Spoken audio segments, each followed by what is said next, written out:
Europe is rising up against COVID-19 mandatory vaccines, vaccine passports, and vaccines for kids in order to go back to school. I'm Ben Swan in Madrid, Spain, where just hours ago there was a massive protest here. Tens of thousands of people turning out and saying no to those vaccine passports. We're going to show you video from here. By the way, it's not just here. We're talking about France. We're talking about Italy. We're talking about Greece. All across the continent, people are standing up and saying no. And yet the mainstream media, they're not going to cover this. We will. I'm Ben Swan, and this is Truth in Media.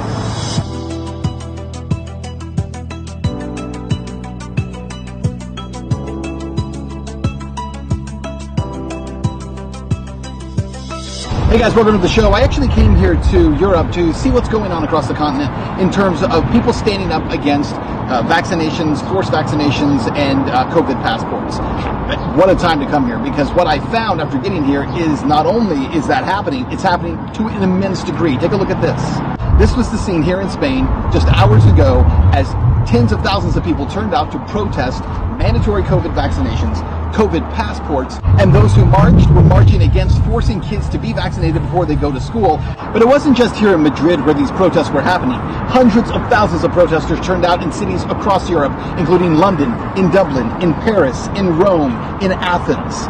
Some of the most powerful demonstrations happened in France, where demonstrators actually had tear gas fired at them by riot police. Police actually pushed back demonstrators in some parts of the city, and there were also scuffles between police and demonstrators. In France, the reason for the protests in part was because of pending legislation in France's parliament that would set up a vaccine passport system within the country, as well as implement a vaccination mandate for all healthcare workers. In Italy, it was much of the same thing, as thousands of Italian demonstrators gathered in Rome, Naples, Verona, and Milan on July 24th. In Verona, thousands chanted "No Green Pass," referring to the Italian government's decision to implement a vaccine passport-like system for people to enter local fairs, stadiums, theaters, or other gathering areas. London also drew massive anti-vaccine demonstrations, with protesters once again waving flags and singing songs. Not only are people standing up, but they're doing so to the tune of hundreds of thousands. Ladies and gentlemen, this right here, this is the new global activist, the new global protest movement. But you better believe this, mainstream media, broadcast media,